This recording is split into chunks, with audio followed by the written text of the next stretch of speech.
Good afternoon, everybody. Bobby Cleveland, Executive Director of Local Corrections Professionals, along with Representative J.J. Humphrey. Representative, what's going on now with DOC? Are they just changing the profile or the language of a crime that happens in the prison to make it Well, Bob, we've talked about this several times, but again, you know how you talk about something and you know that that's happening, and then you start finding out you really just didn't know how bad it was. So uh-huh, we've made fun of group disturbance and that kind of thing, walk away? out of bounds. But Bob, I'm getting calls now that they're doing all kinds of stuff. I laugh. Maybe that's why their Prius are down. I'd like to know what all these names are. Hey, if y'all guys that are listening know of names that they're changing, I mean, Bob, I'm betting they call Priya unwanted contact or something. Unwanted, an affectionate contact, or who knows how they'll name it. You know what I mean? Yeah. So that's what they're doing. They're renaming all of these things. And now they're going, oh, look here, our numbers. Bob, you know, I would have never, ever dreamed that you would have the violence and all the stuff that is going on in these prisons. And nobody would be standing up and saying anything. Bob, it is my understanding this week that just recently, like a day or so ago, that one of our officers was stabbed there in his artery in his leg, femoral artery, I think is what they call it. Which, Bob, I'm a first aid, first responder, all of that. That can be really serious. That's one of your main veins through there that you can bleed to death. So, if I remember correctly, it's been a while since I've instructed those and done all that. But anyways, we have an officer that was stabbed, and you know what? We had to hear it through the grapevine. Nobody even knew it was going on. I mean, generally, I hear a lot of chatter out there. I get a lot of calls. Are you aware of this? Hey, I just received this call and let me know on this, and it's just unbelievable. Back in the day when I was in there, I mean, if an officer stabbed or assaulted was a big, big deal. Yep. If an officer was assaulted, it went all over the state. Everybody knew about it. Okay. Stabbing, I mean, that would be newsworthy. How does this director stop the news from how does it not even get out? I mean, he's got it to where it doesn't even get out. That, I'd be surprised if it's even on serious incident report. You know what I'm saying? They will cover Well, up. they used to be transparent, and obviously, as you very well know, he's not. He didn't want transparency. He didn't want anybody to look at anything. If he says it, then that's you got to believe it. He said it. That's it.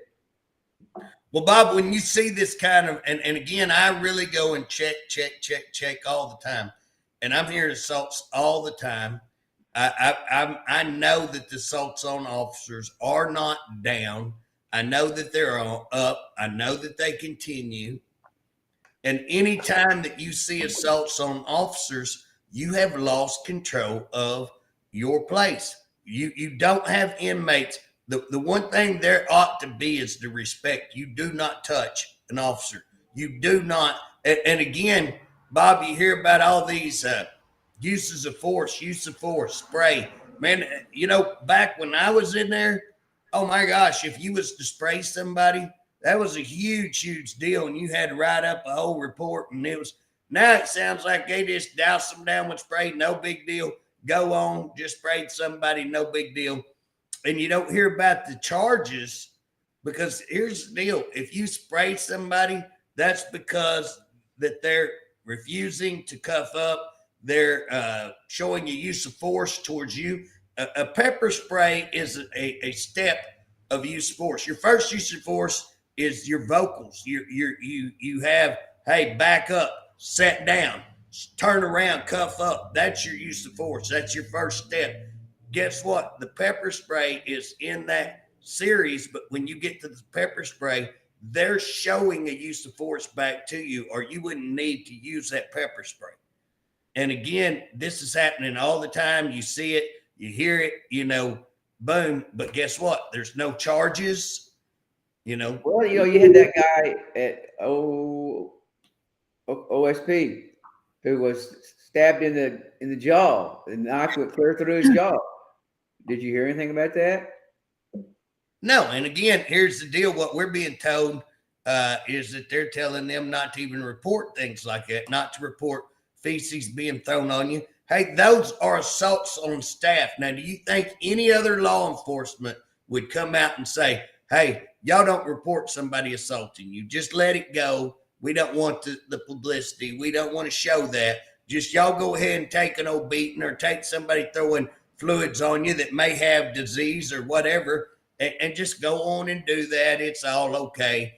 Don't report it. And again, that's what we're seeing from this administration. Why? Because they want to fudge on some numbers. They want to show false statistics.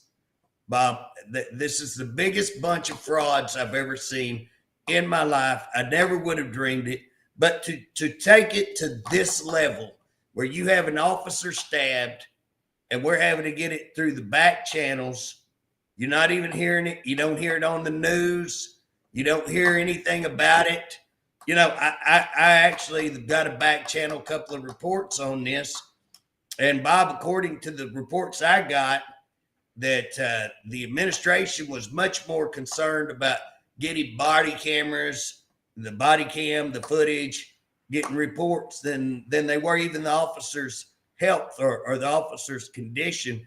That's the way some of the people who are involved in this seem to have thought. At least that's the way it's coming to me through back channels. And again, that may be secondhand removed, so I'm not going to guarantee it. But Bob, I don't have a hard time believing that. I don't have a hard time believing that this administration cares nothing about their employees, the way they treat their employees. Well, they show it all the time. Look at when they want you to come in on your day off and work.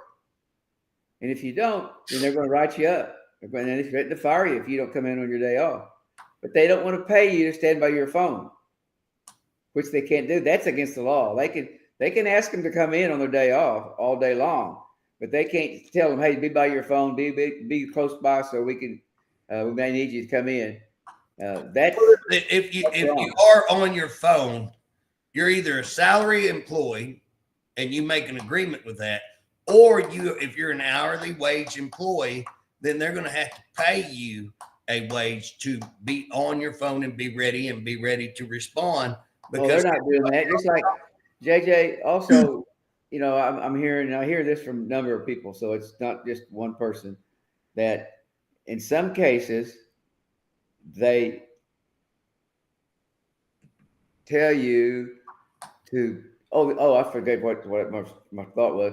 You don't have your own phone. Now you use your own personal phone. They don't use their phone for them to call you and tell you that you need to come in. So you really can't plan anything to do on your days off under their terminology, because if you do, you're going to get written up because you can't come in. Right. Now, does that sound like a guy that really cares about his employees? No, here's the deal. When you give yourself a $90,000 raise and then you cut stuff like that, and again, it's ridiculous what this guy's done.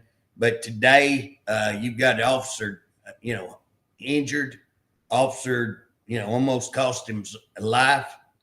And again, does the department go recognize this guy?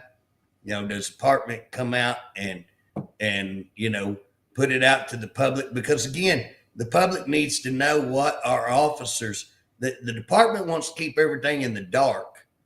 And the public doesn't know what risks these officers are taking. And the reason the department doesn't do it is because then if they did it, then it would be evident what all is going on, what's going on in these penitentiaries. And if it become evident, they know they would catch purity hell. So what do? They make sure the news never hears this, never reports it, never does anything. They want it all on the back page so that we're not up front. Now, here's what's funny. your director acts like he wants to, he goes and gets the uniform. He goes and gets his little colonel or general, whatever he is, general, I guess, uniform. He wants to be like OSP, not OSP, OSP's, he wants to be like OHP, so the Highway Patrol. And he's made those kind of comments. We want to be that. Well, if you want to look at OHP gets their officers' uniforms and they'll have a uniform allowance. Guess what? And they look sharp because they buy their stuff. They keep them equipped. They keep them super equipped.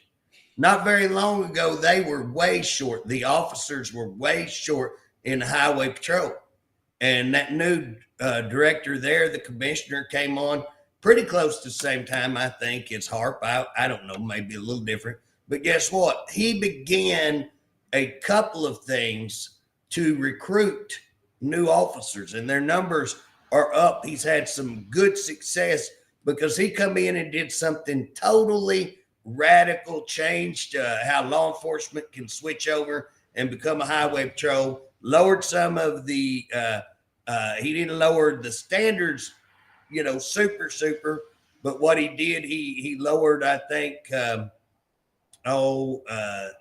maybe the college accreditation where you had to have, you still got to have college hours, but they fixed it to where it's not quite as many, maybe 60 to 30 or whatever. You never had to have a degree to be on there.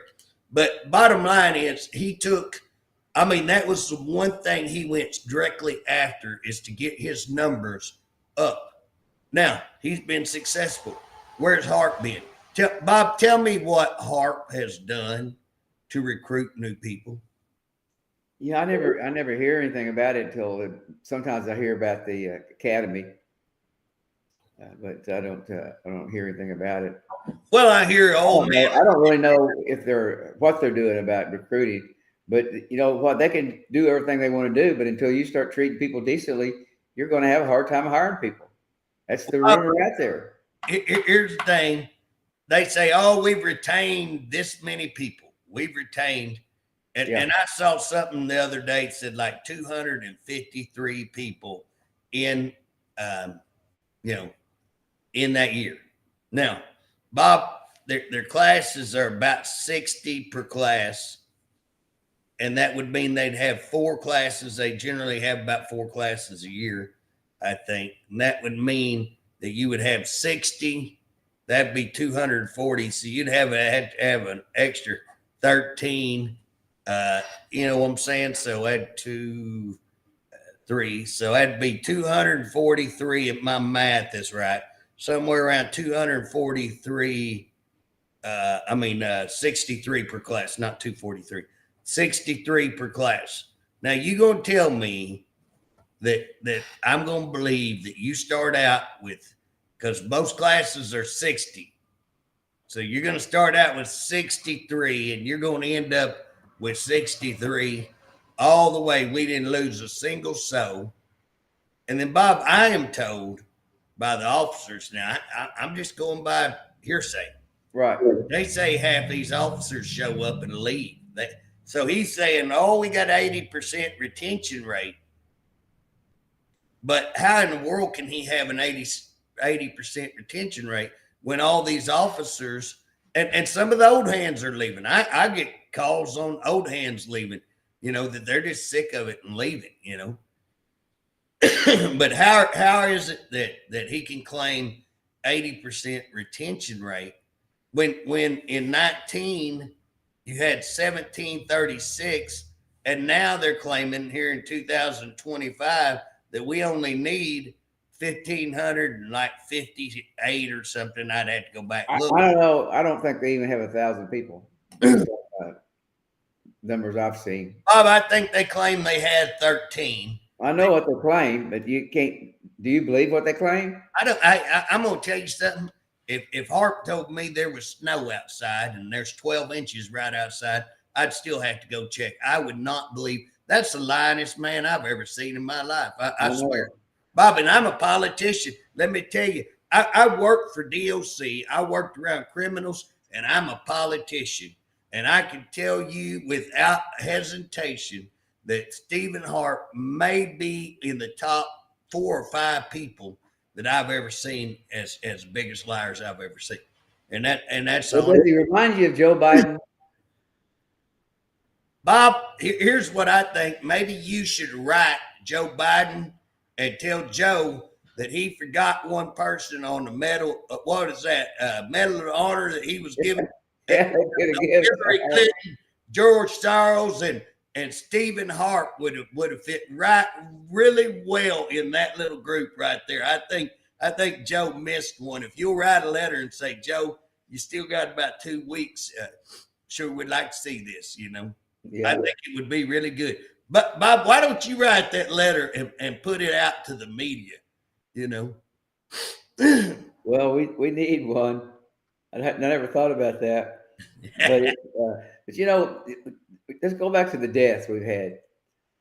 Now I know across the country there's deaths are up in the prison system. But why are our deaths up? Why do we have so many? What did we do? It was about 160 last year or more.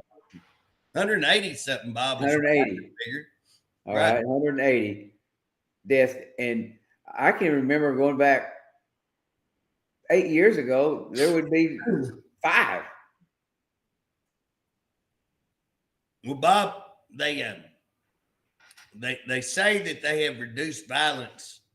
It's a different number every time they say it. They come out and said we put on body cams, drop violence 40%. How did that happen? What was the officer standing around watching inmates assault each other and not doing nothing, and all of a sudden put on a body cam and the inmates go, "Oh, we're on camera. We better not do this." Because Bob, it wasn't very long ago. I will tell you this, Director. You have done one thing. I am not seeing the videos. Y'all have cut out the videos of inmates smoking crack on YouTube and assaulting each other on YouTube. And, Bob, there for a while, it was every day you got to watch a video of inmates either.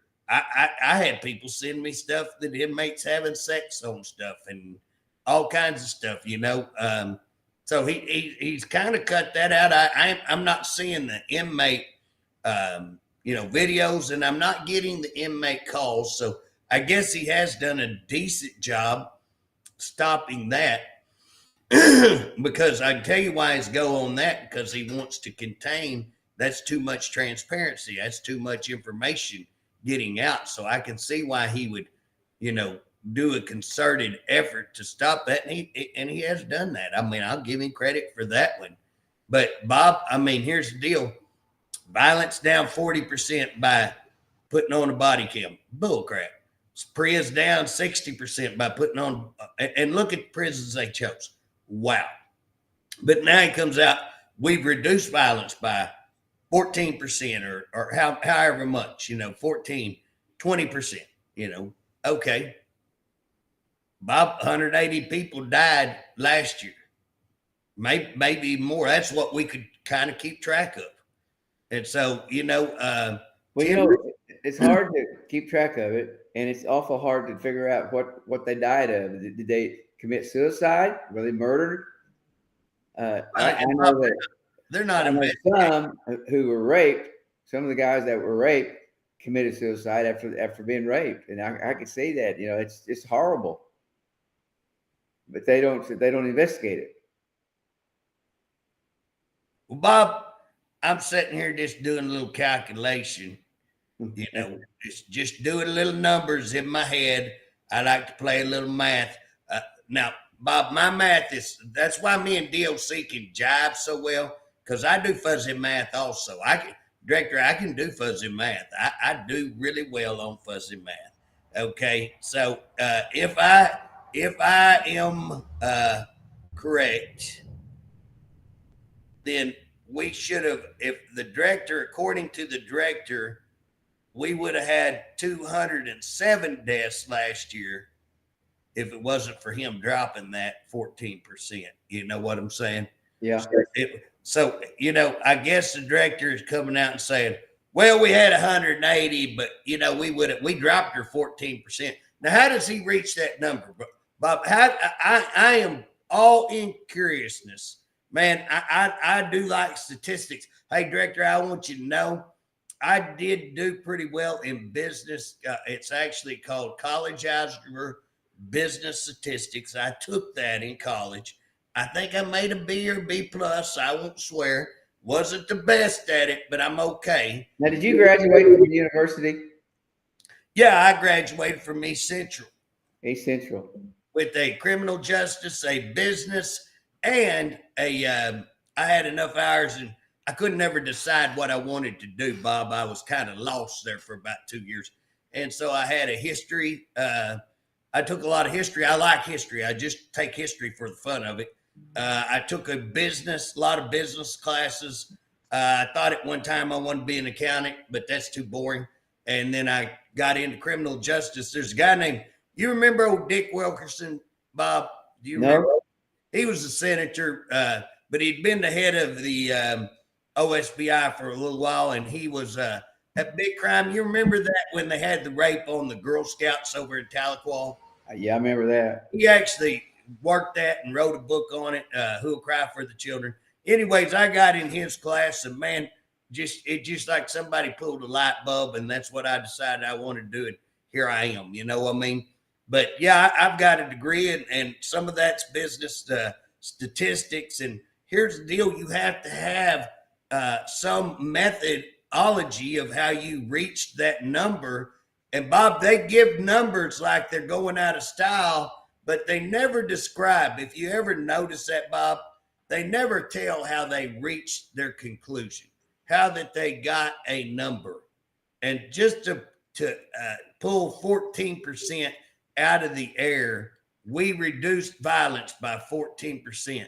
When violence is going on, like, you know what I'm saying, Bob? Do you think there's less violence today than there was last? I can tell you this right now. No, not less. Who do you think? Here's what's funny. Let me just give you an example.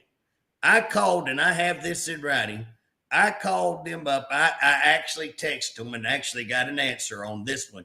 I said, I want to know how many deaths occurred under the private prison and how many deaths we've had since we've taken over Allen Gamble, which was about a year there.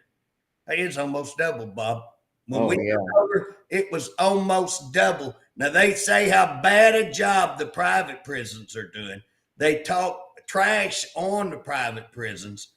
The governor comes out and says, what was it? Enough is enough, And yet, when you go back and look at the private prisons record compared to Stephen Harpe's record, twice as good. And then Stephen Harpe's going to come out and say, we reduced. Steve, I'll go back and show you under the private. You didn't reduce. You doubled. You doubled it. You almost doubled. I got the numbers. Y'all sent them to me. So, again, Bob, how are they claiming to reduce violence? Bob, how many people have died this week, do you think, in prison? I would say 5, probably 5. This is the 10th, probably 4.5 people.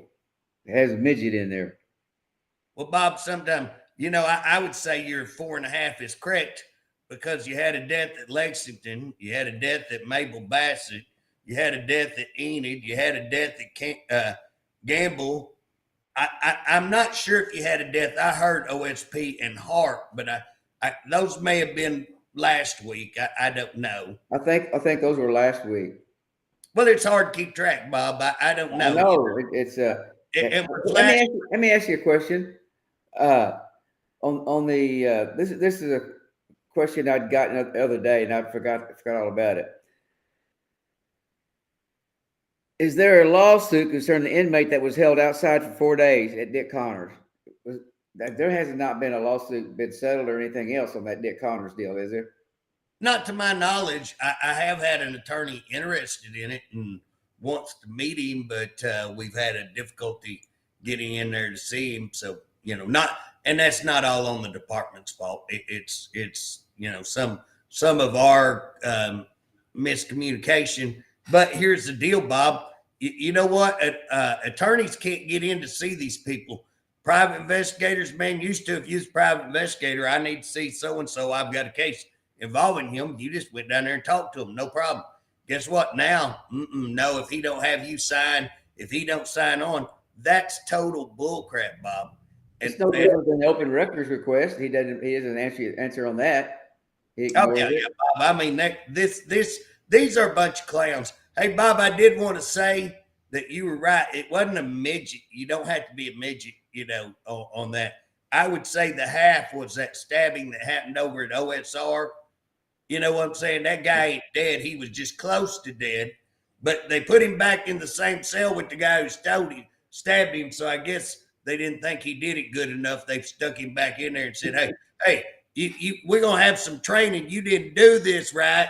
Got to stab him at somewhere vital. Make sure he dies, So again, I don't know that to be true, Bob, but I was told that they had a stabbing out at OSR, serious stabbing, and then turned around and put the guy right back in the cell with the guy who stabbed him. Have you heard that? I have heard that. So I'm not just imagining stuff right there, Bob. Well, let me get back to Dick Connors. When the warden, was he terminated? They put him on leave? I haven't heard. I heard that he was suspended while that was being investigated. But here's the funny thing about that, Bob. That thing happened like right in the first week. And you can go back and check me. It's right in the first week of August. Okay. And then I started asking questions somewhere right at the end of August. I mean, like very end of August, 29th, 30th, or whatever. And then somewhere right in September, they come out and suspend the guy. So here's what's funny. Nothing being done till somebody, and now, we're going to suspend you like we didn't know. And they had called the administration. The administration is the ones who told them what to do. Then they're going to suspend the warden like he did something. I swear, you just can't make this stuff up. You can't make it up.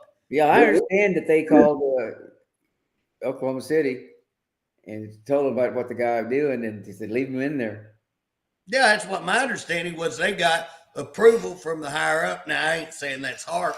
I'm just saying from somewhere up in the administration. Well, I'd say he's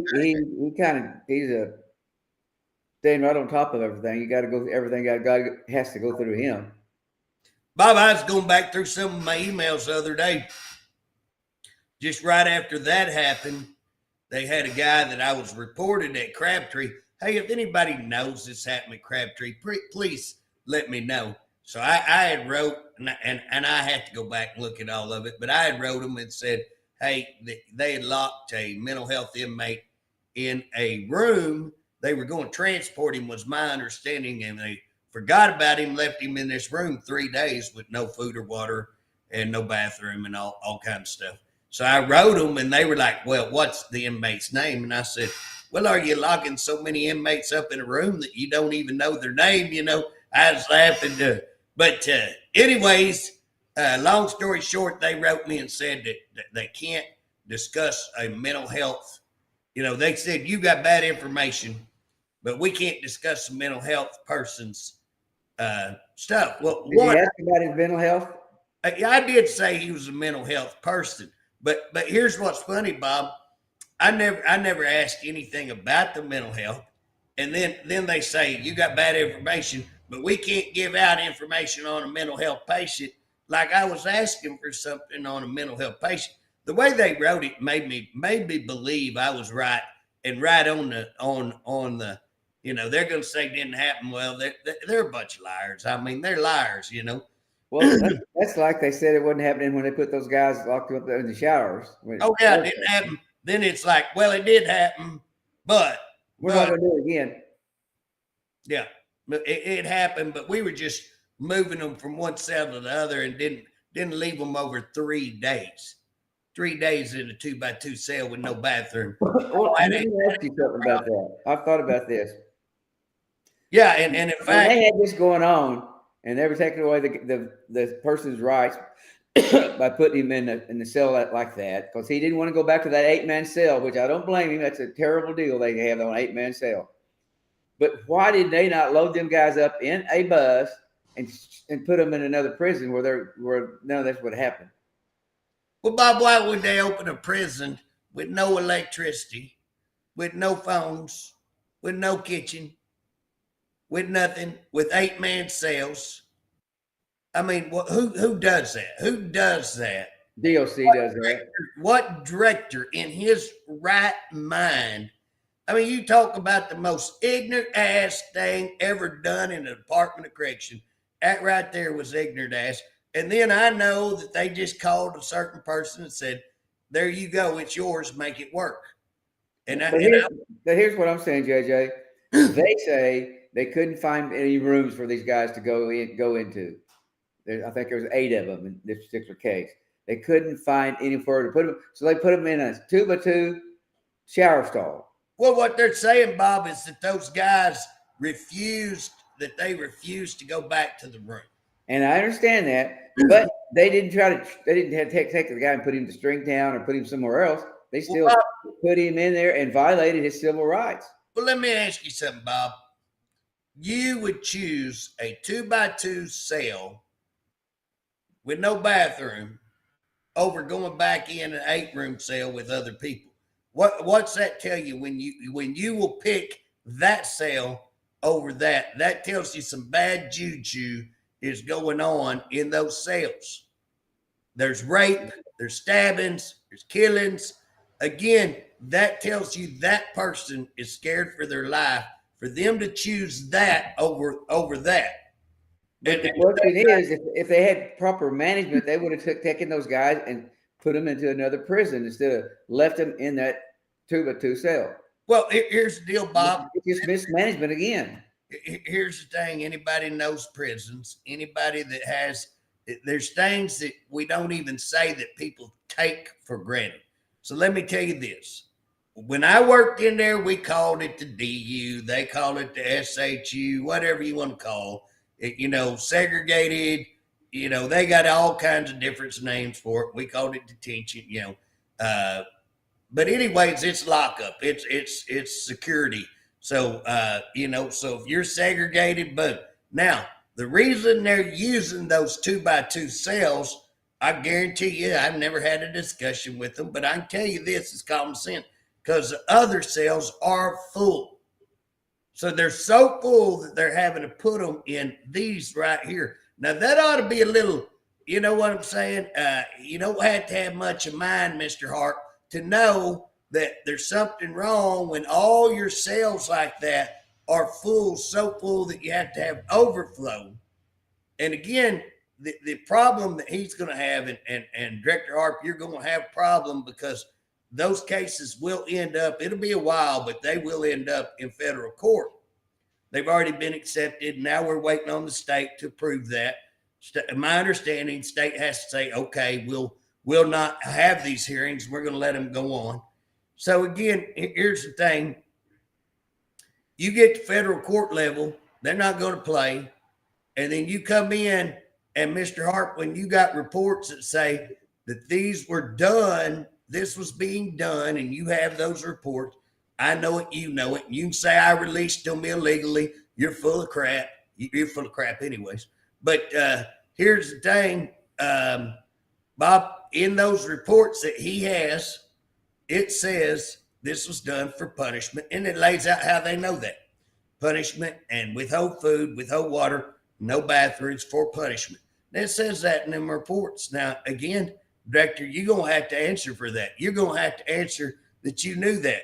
You're going to have to answer that you had those reports and wrote this and allowed a 102-page big old pile of crap to be done and didn't do anything for this. And again, what we see, similar incident, come right down the pipe, August, locking people. We got a report. If any of y'all can verify that report, they locked a guy in Crabtree and left him. Get that to me. But this is kind of stuff. They're covering up murder. They're covering up all of this. They're telling officers don't report, staff violence, inmate on staff violence. They're telling you don't report it. They're changing all the names, Bob, calling it something different. Guys, you know it. I don't have to tell you. Y'all know better than we know. that what we're seeing. I think, Bob.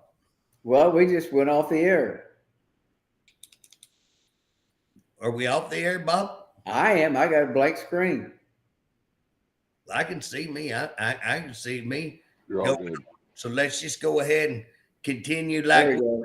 There we go. maybe talking to ourselves, Bob. But I talk to myself frequently. That's how I have intelligent conversation, Bob. But here's what I'm saying, Bob, is that he knows all this stuff's going on. He's purposely changing the names. And I'm going to tell you that I hope when we get to court that these name changes come back and bite him square in his hiney. You know what I'm saying? Well, they have a death now. Is attended or unattended? What does that mean exactly? Attended or unattended death? Does that mean somebody's looking at it? Somebody's sitting there watching you die and somebody's not watching you die? Well, it looked like if you're unattended, you would be in the hospital. Yeah.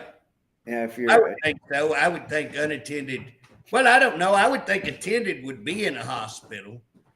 Unattended. I guess unattended is if somebody sits there and dies by themselves and nobody watched it. Which again, Bob, is that murder or is that not murder? Again, I said this last week. If I murdered somebody, I'd stab somebody 30 times, and then put a rope around their neck and hang them, and they call it suicide. That's kind of like Hillary Clinton. At Whitewater deal, everybody shot yourself 3 times in the head, and they called it suicide. yeah. Yeah. Well, I mean, I was just thinking about this the other night. It looks like to me they could have took those guys. They got buses. They got transportation. They could have took those guys to other prisons rather than to do what they did to those individuals. Well, Bob, here's what gets me. We talk about. I do believe that we've had some stuff happen at Lawton, but I think Lawton is much, much better than what it was.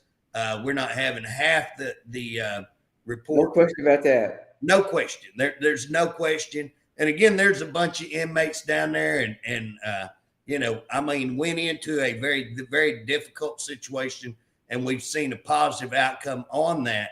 But for them to come out and say that place, enough is enough, that place is terrible, when guess what? You go to Allen Gamble, it's a knife. I mean, there's something coming out of Allen Gamble every time you turn around. And now we have an officer stabbed. Guess what? The day they took it over, Bob, the day they took it over, an officer was stabbed. While they're doing the dedication, an officer was stabbed. How in the world did they keep that off the air, Bob? Yeah. I can't believe how they keep the news media from reporting. Now, Bob, I did get a call from one of the news yesterday, day before sometime. And what they were asking me, had I given the AG, so the AG come out and gave a statement to them saying, well, JJ had turned over these rape investigations, but he didn't follow up. We had told him if he would follow up, we would continue to investigate that. Well, Bob, here's what I told them. I said, how would you follow up? I had a 6-hour hearing that I invited them to, and we put on mountains of evidence. You got their names, when it happened, and everything else. So what are we supposed to do the investigation for? I've got the inmates. I've got the names of the suspected officers. I got the witnesses. I've got other witnesses. I had probably 20 witnesses that were not involved but knew stuff. I had supporting documents from other employees. I mean, we presented mountains of evidence, and that now they're saying, well, he didn't follow up and ask for it. We're on the news every day. Plus, I'd sent the shower incident over there, talked to him about that. I said, hey, look here. I've not only followed up, but I've sent followed up with other human rights violations. And Bob, I'm going to tell you something. I think that is he supposed to announce tomorrow, the 13th, I think, Bob, 13th, maybe Monday, somewhere up there around Paul Husker, somewhere up in the Osage country. I think he's supposed to come out and announce that he's going to run for governor. And I can tell you, Drummond. Drummond. Mm-hmm. Oh, I thought you make sure you wouldn't talk about Harpe. No. Harpe got about a snowball chance in hell's getting governor. And I will tell you, Drummond may have a chance. Drummond's got a lot of big money and a lot of stuff behind him. Got that military career. I mean, but here's what I'm gonna predict. I'm gonna make a prediction. Okay. I'm gonna predict the Hilly's what is that? The Hilly's heel, Achilles heel. Is that the way they pronounce it, Bob? Anyways, I'm gonna say what his downfall is. I can't pronounce that. Achilles heel. That's what it is. Achilles heel. I'm gonna say that's what's gonna get him.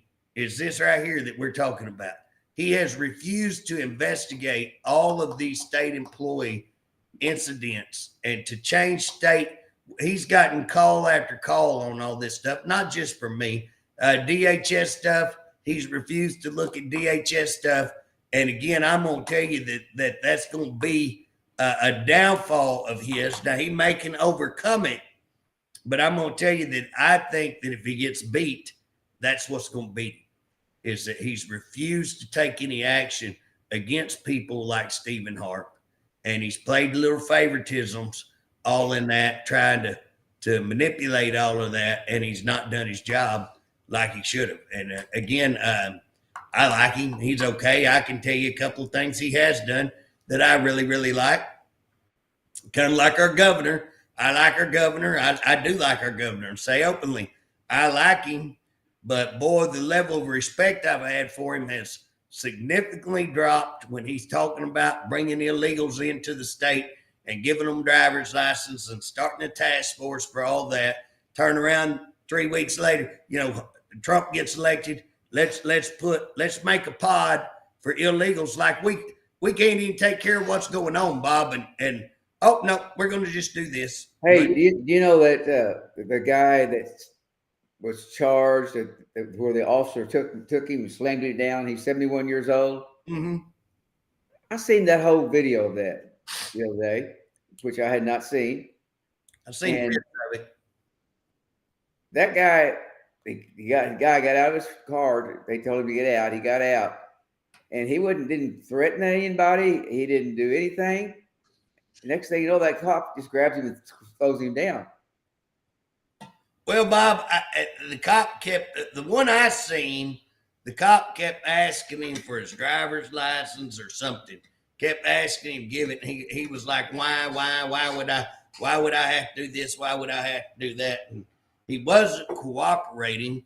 Now, I would probably not have acted as that officer acted, but again, that's armchair,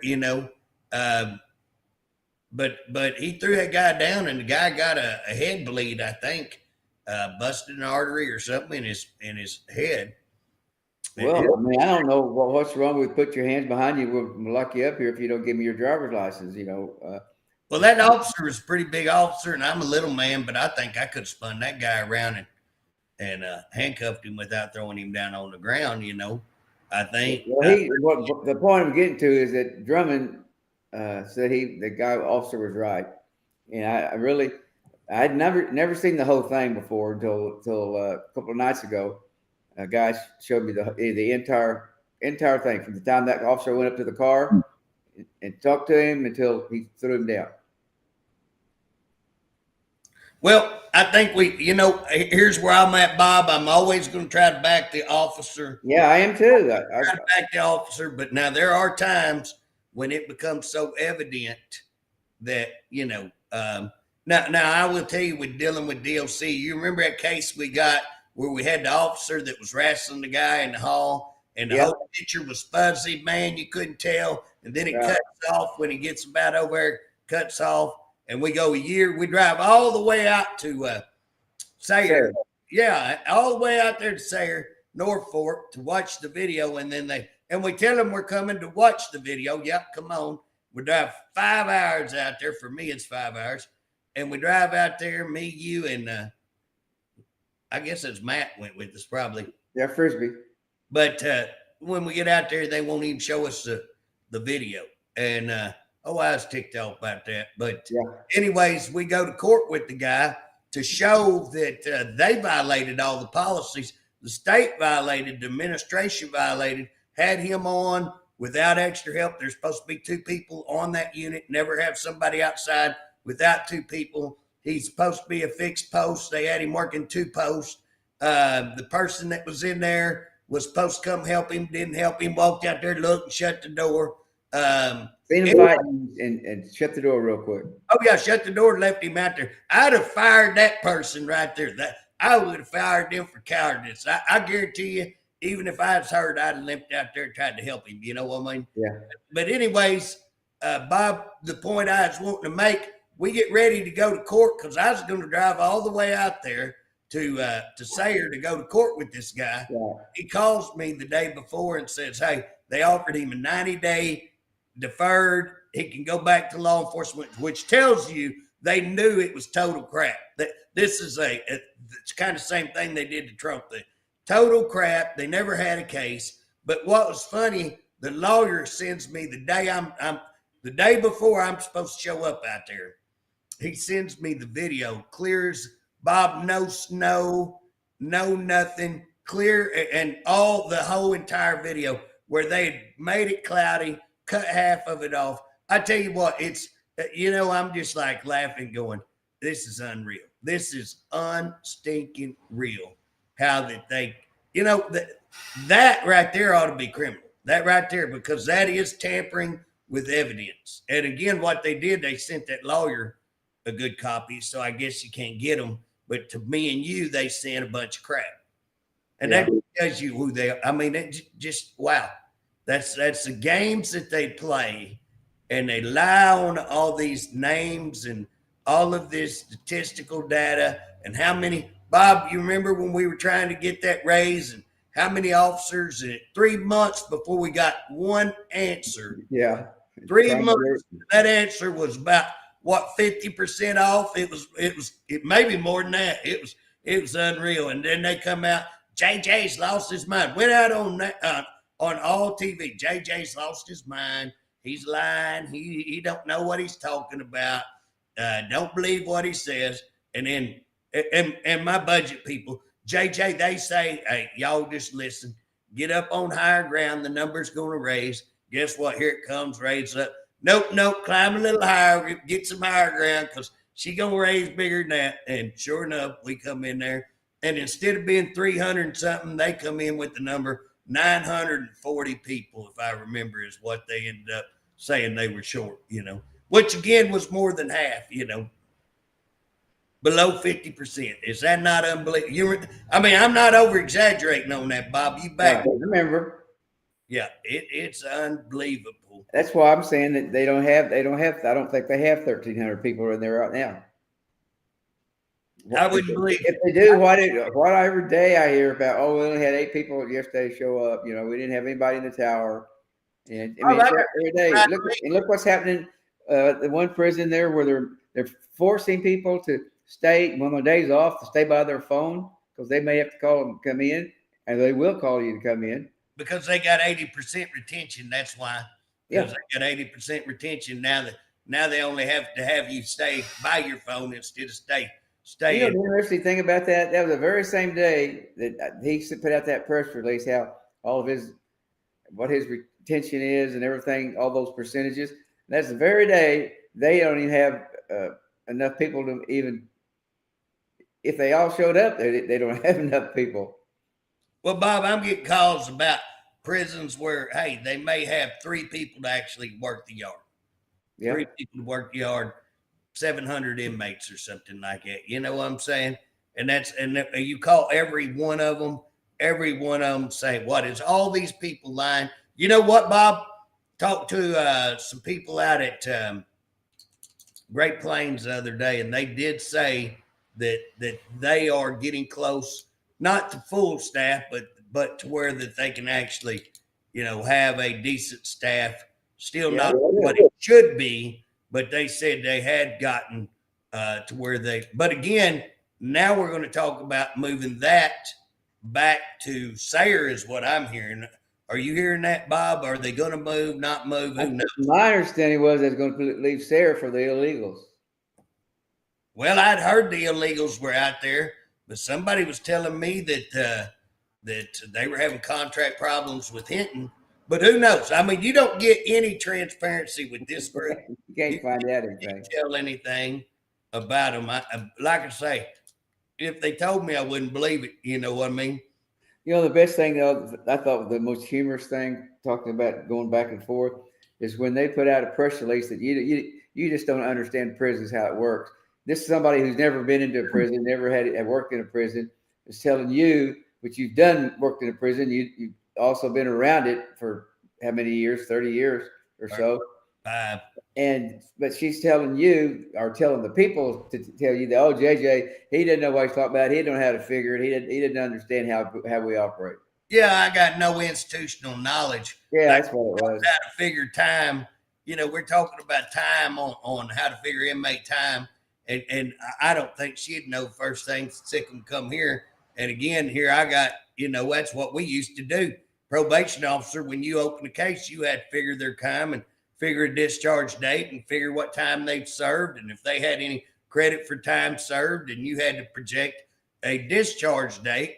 I mean, it's not that difficult, but at the same time, obviously she don't know how to do it. I'd say, but yeah, I get, but Bob, before we get off, we got about 4 more minutes. It looks like, Bob. I just want to tell everybody, if you hear something, I would like to know about this officer. Is he okay? I would tell you, as a community, as a group of employees, former employees, I want to know that our employees are okay, and I want to know that they're safe. And when one is injured, I think it's incumbent on all of us to get their back, to make sure that they're all right. Whether the guy's hospitalized or not hospitalized, or I mean, I would like to know: does he need? Does his family need help? I mean, it's snowing. I'd like to know what they've done to the guy who did it. Well, I want to know what they did to that too, Bob. That's an interesting point too. Are they going to actually file charges? But Bob, right now, snow's on the ground. Does this guy need wood carried up on his porch? Does he got cattle needs fed or whatever? We as a community in corrections need to step up and help our brothers and sisters when something like this happens. That's why I want to know. And so if y'all can call me, and does he need help financially? That's what we are supposed to be about. OCP is about each other. Well, hey, I need some financial help. Bob, talk to you. I tell you what, Bob, you can help me financially because I own cows, and when snow's on the ground like that, you just watch that money just go. In fact, that's what I keep pointing. I got 2 young men feeding cows. I'm just sending them south. I just send them north, and then we're going east. When I get through here, we're going put some hay out, put some feed out, and then we'll have the day. But Bob, I can't gripe. My tractor started today. If the tractors start in weather like this, it's a great day. And my tractor started. We already got all the hay ready to go. So we're seriously, what you're talking about as a community, Al, that's what I remember most about DOC. If something happened to somebody, everybody was ready to chip in. They were trying to help that guy, or they want to know. And it's really sad that you're going to be so secretive that you hold that in and not give the employees and help morale. That you're helping. That's what I would say. The number one thing that Harpe's done to destroy the department is he has broken up this association. Now we're still an association. We're still going strong. We need y'all to join. We're going to set up a deal to do it anonymously. But here's the deal, guys. We need to band together. That's what DOC. It's about a brotherhood. It's about protecting the state, but it's about protecting each other also. And again, the inmates benefit when we protect inmates when we are professionals that do it right. And so we need to team together. And around this officer, especially this time of year and all that's going on, we need to make sure that he's okay. So if anybody's got anything, knowledge of that or any report on that, please send it to me or Bob so that we can kind of follow up on it and just check on the guy and make sure he's okay. Well, JJ, I appreciate you. And I guess we'll I'll see you Sunday or Sunday, Bob. Back together. We're going to go out and play in this 12-inch snow. I think it's 12 or 10 inches, Bob. Unbelievable. We probably got, look like 4, 5, 6 inches probably. Well, Bob, this thing come up from Texas. It don't generally do that. And I mean, we got a heck of snow. It was still snowing this morning when I got up. Well, I got a deal on my phone during the middle of the night at 2:30 that it's going to start snowing again. So I got up at 3 and I looked outside and there it was snowing again. And then guess what? Then I couldn't go back to sleep. It happens. I slept like my wife. I've been sick and she gave me a bunch of Theraflu stuff. Man knocked me out and then she woke me up at midnight and gave me some more.